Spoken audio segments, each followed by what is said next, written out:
So hello everybody. Thank you very much for joining this session on a definition of quality, or a new definition of quality in early years education. My name is Dominic Register. I'm the Director of Education at Salzburg Global Seminar, and delighted to be here with three colleagues who I've had the chance to work with over the last 3 years. Beth Bai, who's the Commissioner for Early Years in Connecticut, Grace Minor, who's the Deputy Director at the Kenyan Institute for Curriculum Development, and Emis Mutoni, who is the Director of the Directorate of Early Years Education, Early Childhood Education, excuse me, also in Kenya.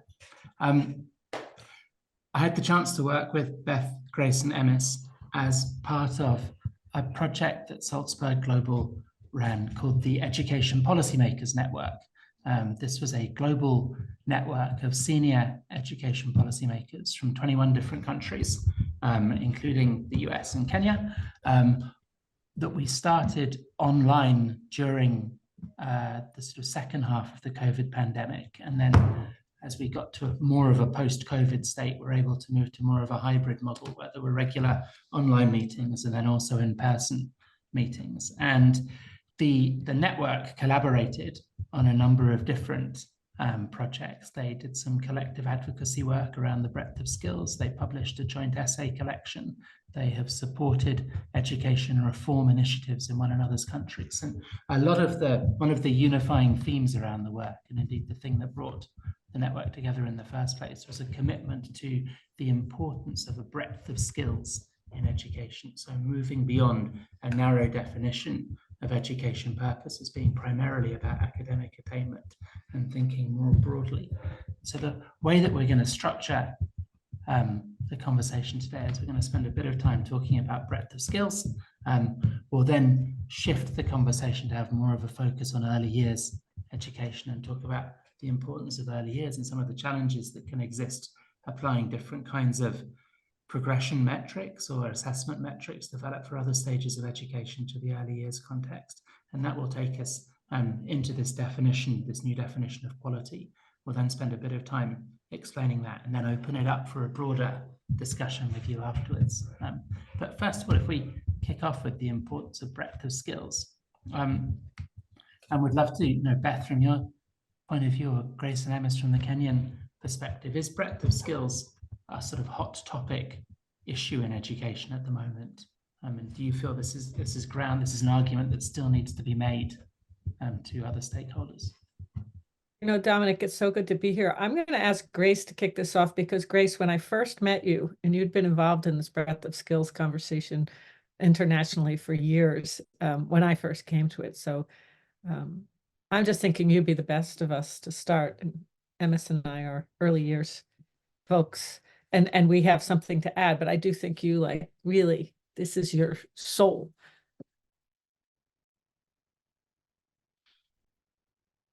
Thank you very much, Beth, for giving me the opportunity to be the first person to briefly share about breadth of skills, and I'm glad to be in this space.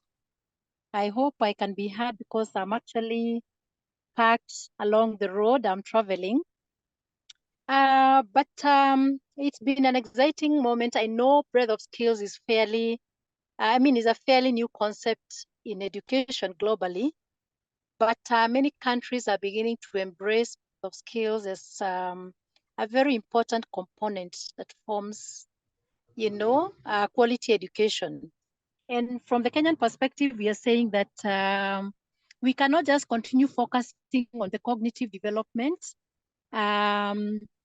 development, because we have embarked on competency-based curriculum, and competency-based curriculum actually has both cognitive and psychosocial competencies. So, and quite a number of breadth of skills actually are domiciled in psychosocial competencies, and that is now helping our nation to begin to focus on quality education, because when you think about facilitating my ability to develop, say, problem-solving skill, then you're helping me not just to focus on acquisition of knowledge and then moving from one level of, one class to the other, having attained, having attained mastery of a certain learning area. But you're also telling me that I should apply the education I have acquired to solve immediate problems. So problem solving is one of the skills that has been given a major highlight. It is one of the 7 core competencies, in competency-based curriculum. And I could talk about the others as well, creativity. So we are saying that these skills are important, and you want learners to also develop these skills to be able to be competitively, competitive globally, because 21st century skills are really critical for anybody who is going to school today. So I am happy to be in this space and to say breadth of skills are the way to go. A curriculum cannot be complete if it is not embracing the breadth of skills that the EPN has continued to advocate. So thank you very much, Beth. Over to you.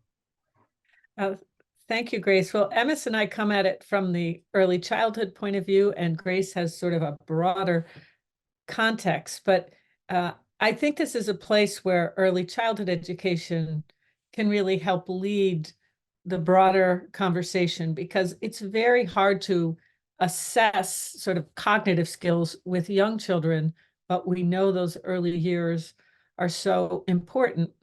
And so in early childhood, we have to address the breadth of skills. Cognitive learning happens in the context of a person's social emotional wellness, in fact.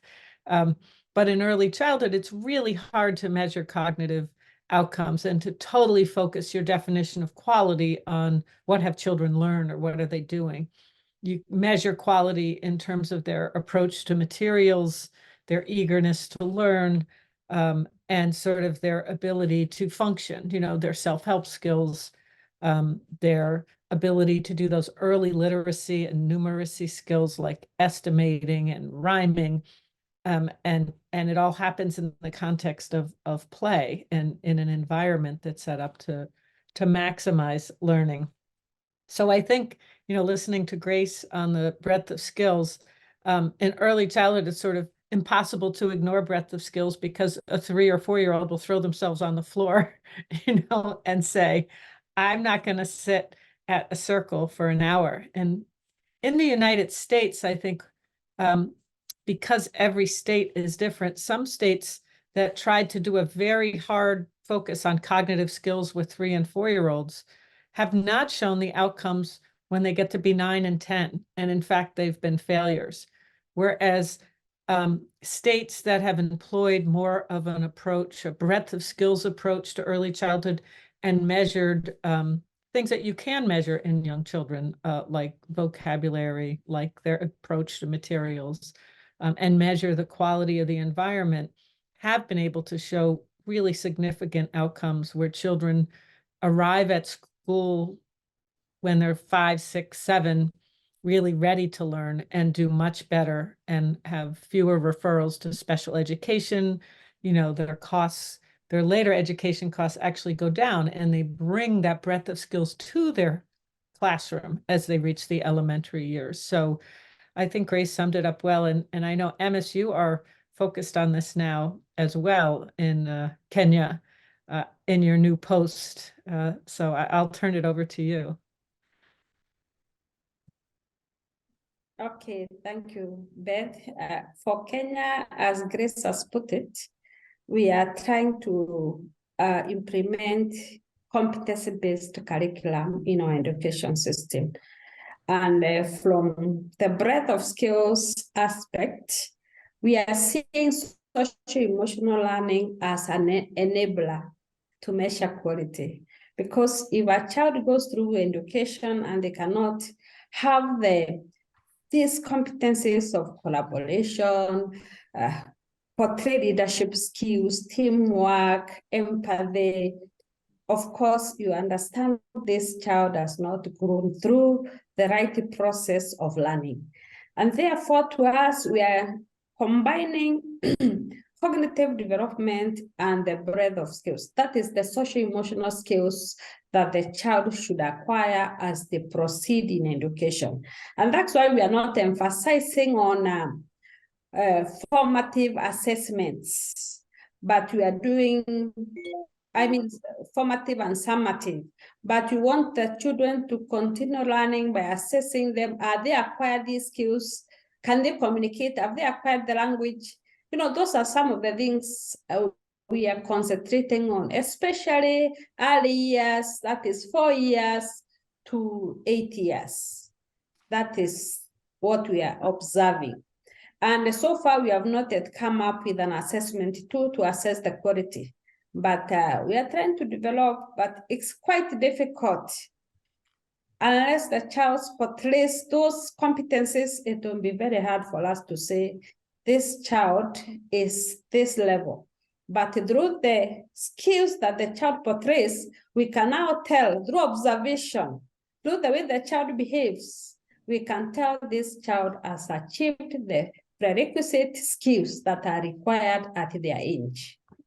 That's all I can say for now. Can I ask a question to the three of you about, is breadth of skills understood in the same way in different contexts, in different countries, in your experience? Are we talking about the same kind of skills if we expand beyond academic, or does it vary? I think when we were at Salzburg together, and we were lucky to have a few years together to talk about breadth of skills and get to what we're going to show you today with quality. But I would say that it's not understood as the same thing. I think in our country, in the United States, is more referred to as, social emotional learning. But that has politically taken on some weight lately with some of the far right parts of our country, thinking it's, oh, that's soft. We need kids to learn hard skills. But I think overall, if you look across states and at successful education systems in the states, they're starting to see that what we call executive function, those skills that help a child learn, be able to wait their turn, be able to pay attention. We're really recognizing that those are skills that can be taught and that they do start in the early years with high quality early education. But I don't think that all countries understand what breadth of skills means. I've been so lucky to be part of Salzburg, though, and the larger network. So I don't know, Grace and Emmis or others on the call, if that term is how that is understood in your countries. Thank you, Beth. I have not heard most of what has been said, but as you say, from a Kenyan perspective, we look at breadth of skills as a number of 21st century skills. A number of them are a rapporteur of the 21st century skills, and they're actually not treated as an academic discipline per se, but they are mainstreamed in various learning areas. So they're not taught in isolation, but they have been integrated in various host subjects. Sometimes you actually call them life skills education. And life skills education has 12 conventional skills. My colleague Emis has talked about empathy. She's talked about effective communication. I talked about problem solving, creative thinking. We also have critical thinking. And what we have done in Kenya is to try to categorize those skills so that we have the skills that help a child to experience personal development. So using very simple language, we normally would say the skills of knowing and living with oneself. And then we have another set of category where we talk about the skills of knowing and living with other people. And then we have effective decision-making skills. I may not have time, Beth, to enumerate all of them, but the 12 conventional skills have actually been categorized that way. So, and then of course, there's self-awareness. We consider self-awareness as an important non-academic skill.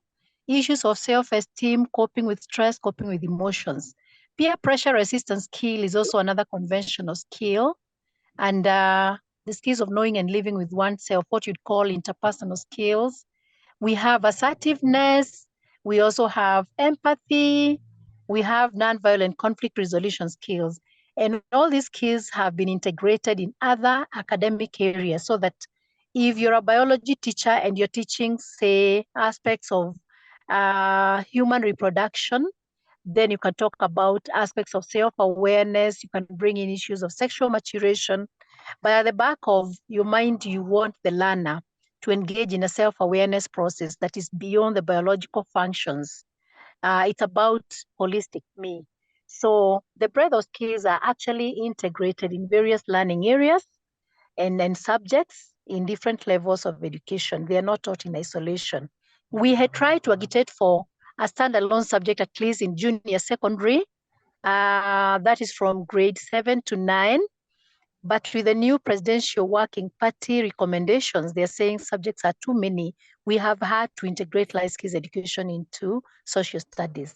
So we now have a curriculum that does not have breadth of skills isolated, but they are well integrated. And we make sure during teacher orientation, then they are conversant with the concept. And then the curriculum support materials now also, we make sure as we vet the books that learners and teachers are using, those books have content on breadth of skills. If they don't have, then they don't meet the threshold to be used in learning institutions. So that's what I would have to say. But I know life skills, socio-emotional learning, those are some of the top, terminologies used interchangeably. And I think for me, the most critical thing is to ask, are learners developing those skills? If they are, then I think the issue of terminology may not really arise unless now when we get into venturing into real, study and we have to justify why we need to use that terminology and not the other. Yeah, so that's what I would have to say. When it comes to assessment, we set a number of expected learning outcomes, even on breadth of skills. So as a teacher is engaging learners in a learning experience, they should actually come out. There should be activities that should bring out those skills. And at the end of it all, when they're either using observation schedule or rubrics, there should be deliberate efforts to find out if the learner has actually developed those skills. And we can talk about either exceeding the expectations or meeting the expectations or nearing expectations or below expectations. Those are some of the different ways you're using to assess breadth of skills. And you want them to learners from the earliest point in life to start interacting with those skills as early as 4 years when they get to early childhood development education, which is pre-primary 1. So much from my end. Over to you, Beth. I don't know if Emmis wants to add anything. Not really. I may not be in a position to add anything, Okay, well, she covered it. Yeah, she did it. Yeah, she has put it so well. Yes. Yeah. One thing I'll say, listening to Grace, is that, South Africa and Kenya, there's some countries that I feel like have done a lot of work here and feel, we're all starting at a different place.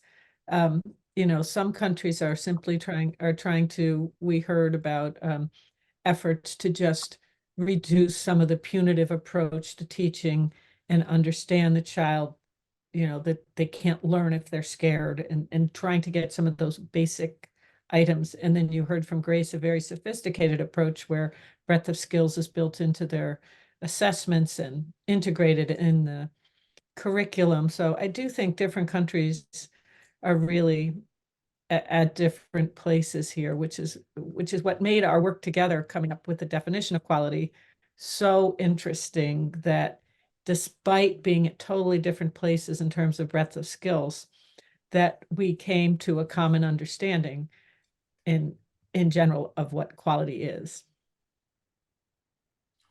Is this a good point to show the slide and talk a bit more about Sure. that definition? Sure. The only other thing I wanted to add just before that is for the purposes of the Education Policymaker Network, then we took quite a broad definition of breadth of skills. The project was funded by the Lego Foundation, and so we followed on the research that they'd done with Brookings Institute back in 2018, I think it was, where they had defined breadth of skills as operating across 5 domains.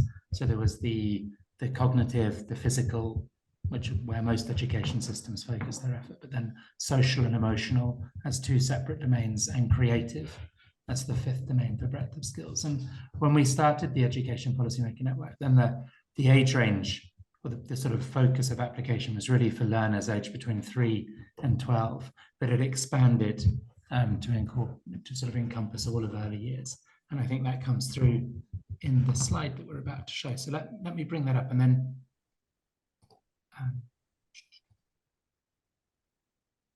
you guys, that should be showing for everyone. So Beth, you're going to walk us through this. Sure. Is that okay? Sure, and hopefully you all can see this okay. What we tried to do, there's a slightly different color so you can see every other one, because I know it's a lot of words, but in fact, we are really proud of this work coming together and coming up with a common definition of quality. You know, we had fellows, Salzburg fellows from Kenya, India, Lebanon, Uganda, South Africa. Our colleagues from Germany and Scotland were in another group working on another item, but they weighed in as well. And we really heard about some intense, important work going on in Scotland, working with educators on a whole system to improve quality, sort of grounded in these principles. So what we did was we all sort of wrote down our key components of quality on cards, and then we sort of sorted those cards and got in a group and came up with these common definitions of quality. And I think there's some themes that emerge when you look here, because quality, we realized there was a child's perspective, like what the child has experienced, and then you have the parent and teacher and school leaders who have another perception of what quality looks like, and then also, you know, the environment matters. And Sarah, when Dominic introduced you, I thought right away of the very last goal that isn't last, but that the broader environment really matters, and that what we do in setting up quality is teaching skills that also teach people to take care of their world and be part of a community, because a classroom is first and foremost a community, and it's hopefully a community that takes care of itself. So I had a few items that I thought I would stress, and then really Emerson and Grace can weigh in as well. But when it came down to it, and we were pushed to, even though this looks like a lot of words, when you have like 10 people in a group, all with their ideas about what quality education looks like, and with that, having had 3 years together working on breadth of skills, you know, there are quite a few items. And I think there's some really important common themes that came across. One was this sense of agency and belonging, you know, that the child had a sense of agency in the classroom. And just as important, you know, really, is that the teacher has a sense of agency.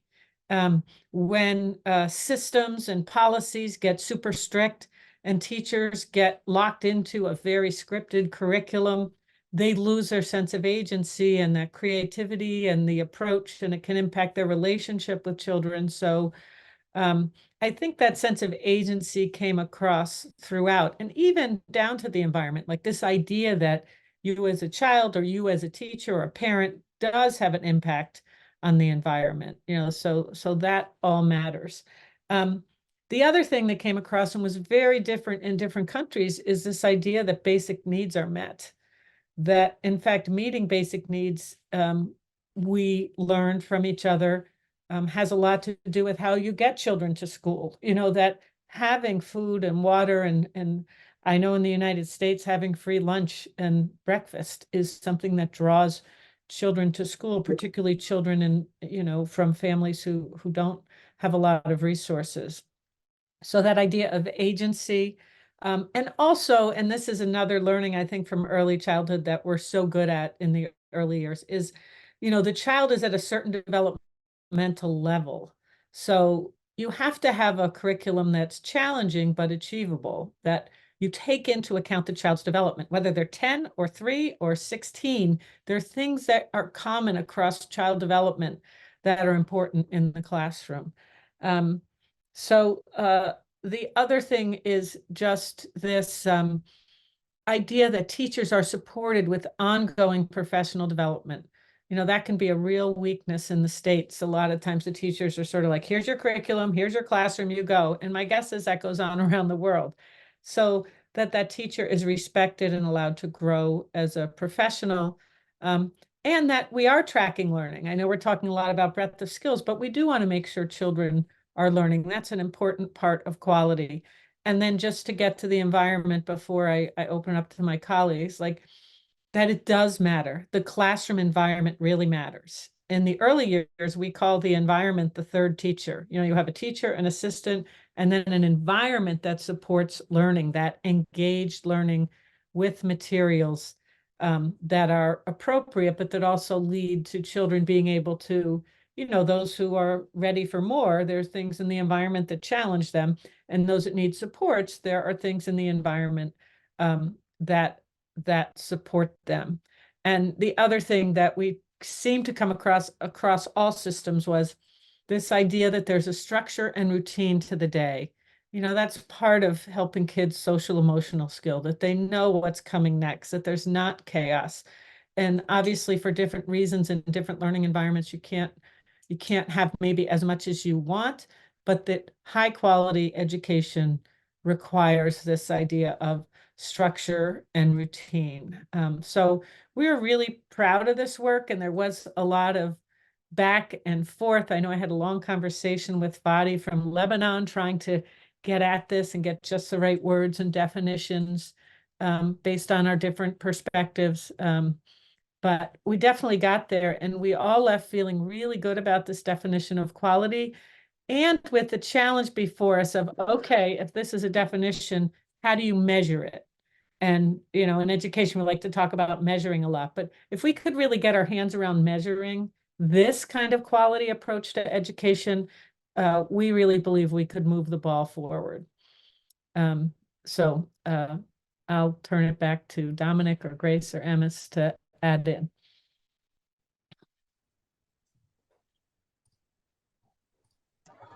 Thank you, Beth, for giving a very good portrait of what we agreed to be actually the portrait of quality education in early childhood. And we agreed as a team that actually for us to experience or attain quality education, the relationship between the three circles are critical. It's a symbiotic relationship. They are the child factors, and then we have the parents, teachers, and leaders relationship as another important factor, and the environment. And we said for the environment, it is both social and geographical environment. So if those three elements are taken care of, then we are likely to attain quality education for learners who have just engaged in formal education. So that symbiotic relationship is important, and that is what we are submitting as a team, as APM team, even for further interrogation. But we are very, very excited about this conceptualization. Thank you, Beth.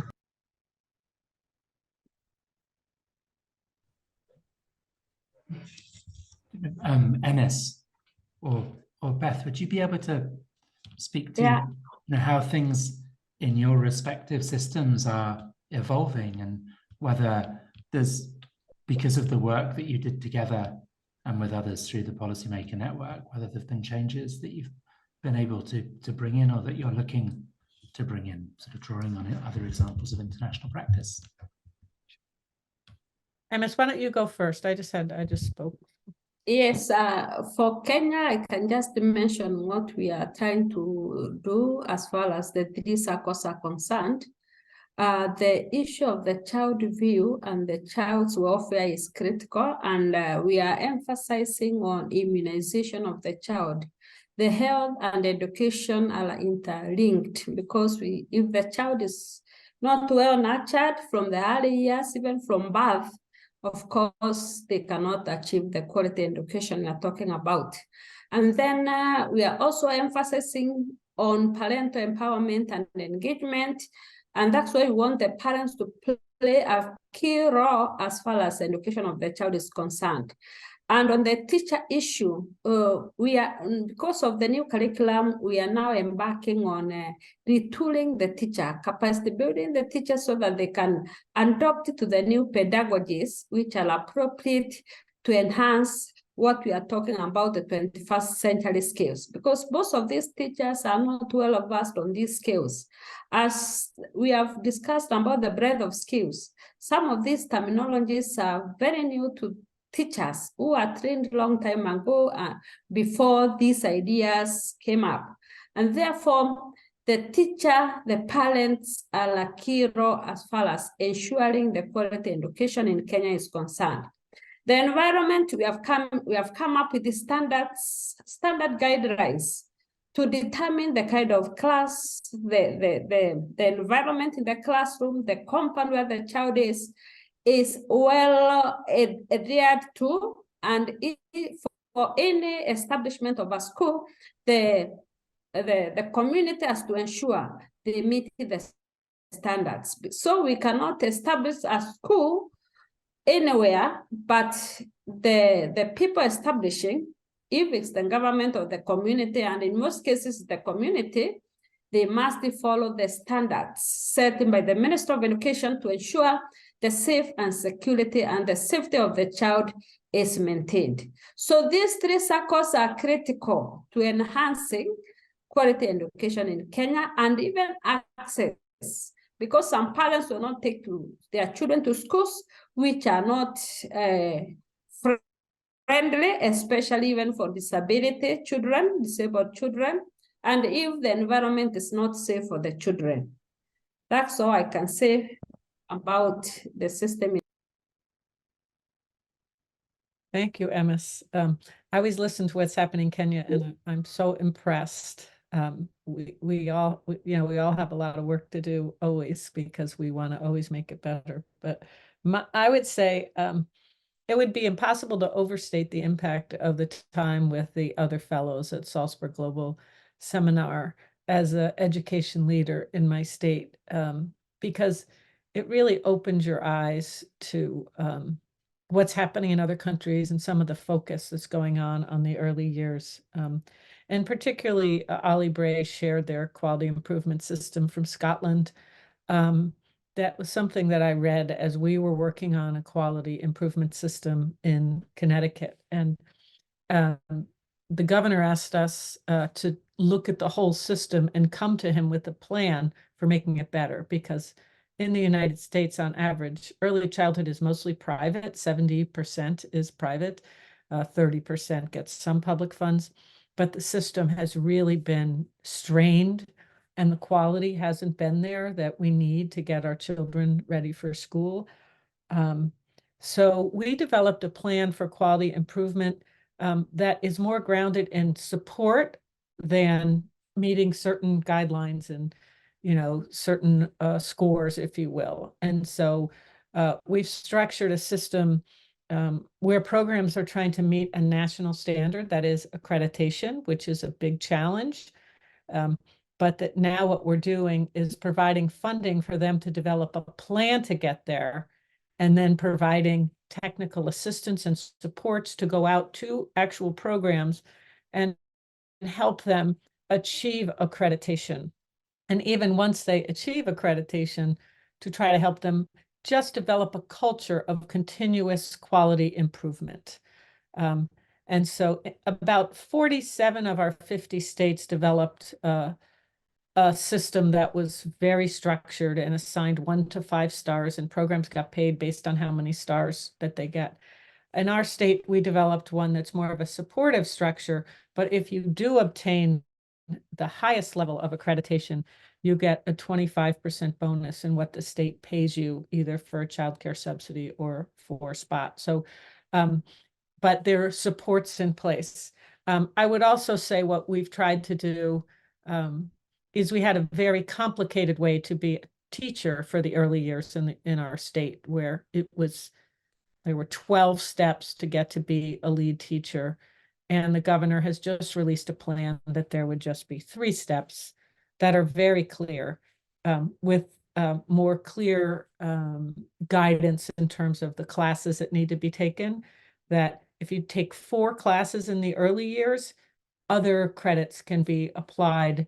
And then back to the point about supporting continuous quality improvement, then once you're teaching, there are other professional development supports that are available as you develop into a teacher. And we're working to develop like a master teacher and a supportive plan. So our plan for quality improvement is really grounded in sort of funding for supports, rewards if you achieve the highest level, but not punitive. Everybody's in the system, and the system is there to support you and provide coaching and supports. But the idea is to give you funding to develop coaches within your own program so that it's ongoing support and ongoing quality improvement in the programs. And again, it's a little complicated because 70% are totally private businesses and they can do whatever they want.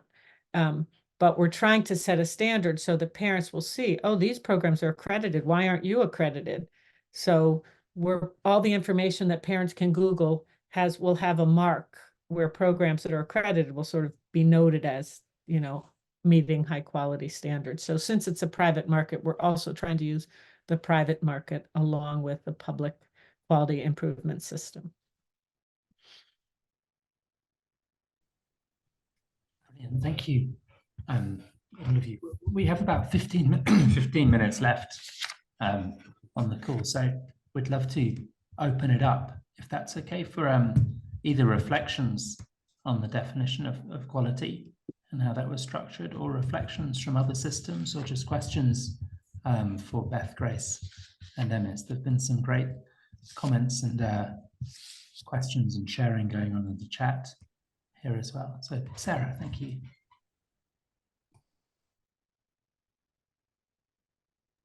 Sorry, just struggling to unmute myself. I've learned so much already. Forgive me if this is a bit of an obvious question, but I was really intrigued to see parents and teachers in the same circle. And I was just wondering, in different contexts, if you've had pushback from parents about changing curricula to focus on this breadth of skill. I've never used this term before, these kind of 21st century skills rather than an academic focus. And that kind of links to Emmis, you were saying you really want to get teachers on board, but then Beth, you were saying teachers are looking for this accreditation. So anyway, I was just wondering if someone could perhaps elaborate on that.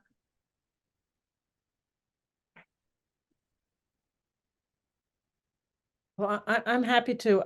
I think that we ended up putting them together because they're the adults involved in the children's learning, and in some ways trying to stress that the parent-teacher relationship is really important in education and that there's a back and forth. So if they can share a common idea about what quality looks like that would be great. I know certainly in the States, different parents have different definitions of what quality looks like and what they want to stress. And it's not always aligned with the teachers, but I know in our agency, we have a parent cabinet that's part of our policy making, and we really stress to programs that parents are their partners in education. And again, in the early years, you really can't teach a 3-year-old outside the context of their family and bringing their parents in. So maybe there's something to learn for the later years from that approach.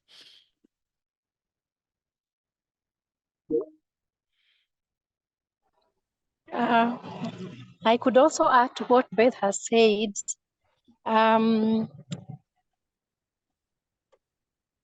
ECD is actually the foundation level of learning, and we keep perceiving parents as first and continuing educators of their children. So as they introduce their children to formal learning, their input is extremely critical compared to other levels of education. As the child moves on, progresses to other higher levels of education, they become a little more independent, and they're able to navigate, different challenges, academic challenges, and even challenges associated with being away from home. But at this early stage, the parent in a way continues to be an important nurturer and teacher of the child, and a joint venture between them and the teacher would certainly make the child settle down quickly, and so that they can start learning. So we still see parents playing a very, very critical role at this age. And it's at this stage that the parent is still introducing the child to the teacher to say, this is my child. We perceive this to be their interests. We think this is their personality. So as you interact with so-and-so, keep remembering this is a kind of a child we have. With time, the children are able to express themselves more effectively, and they can present themselves to the teachers or the school environment on their own. But at this point, parental engagement is extremely critical. And that is why for us in Kenya, we decided to do some guidelines on parental empowerment and engagement. And there's a lot of emphasis on the need for the parent to be actively involved in the learning process of their children. I also want to say parental involvement is very key because the home environment influences the child in school. If the environment at home is not conducive, the child may not be at ease at the school. For example, if a family has battles or wars or other other vices that the children observes, this child, when she goes or he goes to school, of course, this child won't be affected mentally. And therefore, even if the teacher ensures they receive quality education, this particular child cannot learn. And therefore, home environment influences the child in school. On the other hand, parents play a very key role in ensuring the child access, because access and quality, they go together. If the parent fails to take the child to school, the child will not receive education. And therefore, in some instances, we have to encourage parents in Kenya to see the importance of taking children to those early years education, because the influences the way they conceive education at later years. And for example, in some instances, we find parents not bother to take children to school and only think about the later years, that is grade 1, grade 2, and they forget these early years. So parental involvement and empowerment is very key in ensuring children go to school and achieve quality education. Also, provision of necessary basic needs is the parent. If the parent fails to provide for the child, even if the teacher does what, it becomes very difficult for the child to learn. Thank you. That's also connects, doesn't it, I think, with one of the economic arguments for investing in quality early childhood education, because it frees up parental workforce capacity and parents to be able to go back into work. Yeah, we estimate in our state alone that the lack of affordable early childhood education costs our state $1.5 billion a year in lost tax revenue and lost productivity. It's just enormous. And that's just in Connecticut. Just nationally, it's $44 billion. It costs our country $44 billion a year. There is a kind of the sort of economic discourse around early childhood education is head spinning, because there's that, but then there's also the return on investment and all the James Heckman work going back 25 years that he got the Nobel Prize for. I know. You think there's such a compelling economic argument to invest, and the return is enormous, both sort of in year, but then longer term, and yet it doesn't happen. That doesn't even count the billions that we pay because children don't have a high quality early start for their brain development that we pay for later. That is proven to be generational, that high quality early childhood impacts the individual, but even their children do better than the children of people who haven't had high quality early childhood is Heckman's new finding. I mean, so it is, we just had a radio show yesterday where where that was my quote, that we're turning down billions and billions of dollars a year in economic activity because we don't see early childhood as important in this country. I don't know what the costs are in other countries. I can also add something. In Kenya, the government has proposed to give, coming next year, $104 per year per child, so that they can be provided. That's a grant from the government to every early years learners. On the other hand, the government is also emphasizing on school meals, school feeding, and this also enhances access as well as quality, because if the child is not fed, they cannot concentrate in class.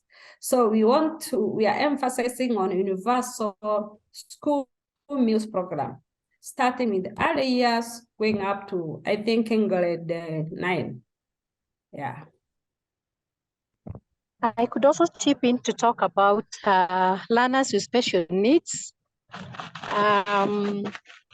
What we have also tried to do in Kenya is to strengthen issues of assessment, so that if a child has a disability or what would appear to be special needs in education, they are actually taken for screening. They are assessed in assessment centers, and these centers have actually been established in the 47 counties. And once the assessment is done and the right diagnosis has been made on the specific learning difficulty or disability, then this child is placed in an appropriate school.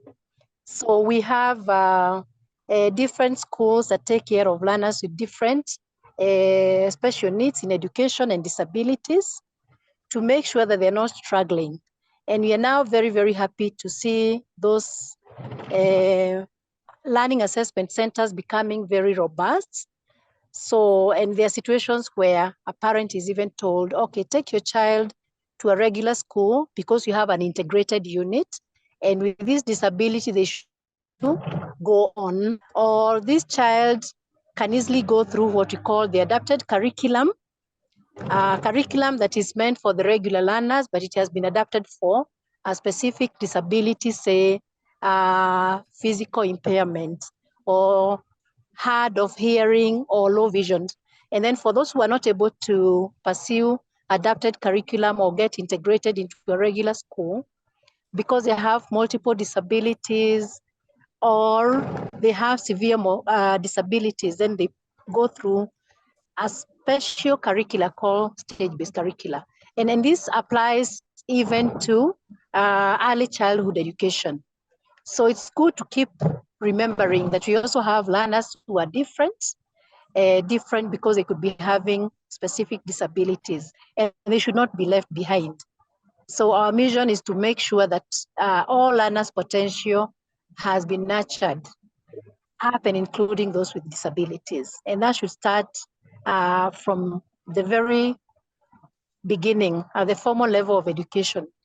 Children should be diagnosed, and appropriate diagnosis should be made and appropriate placement done for them.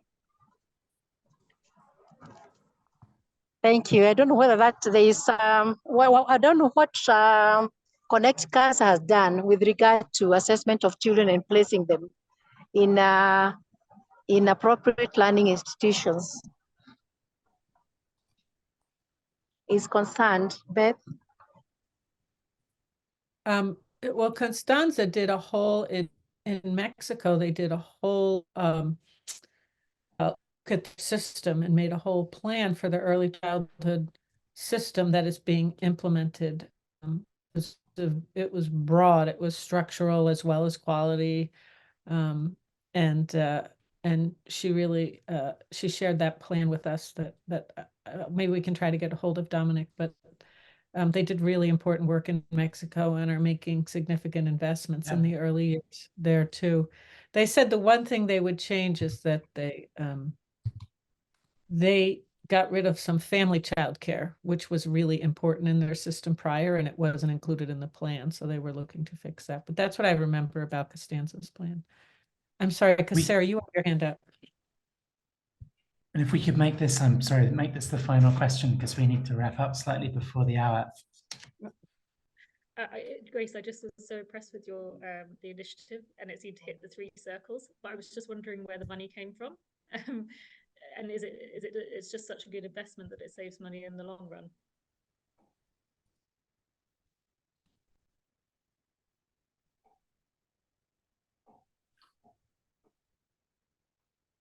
Did you hear the question, Grace? I know you're traveling at the moment. Hi, Dominic. So Yes, Sarah are was you asking? asking. Yeah, Yes. Sarah was. Did you hear Sarah's question? Okay, Sarah, kindly could you ask the question again? My network is fairly unstable. Of course. Sorry. I was just wondering. Hi, can you hear me? Yes.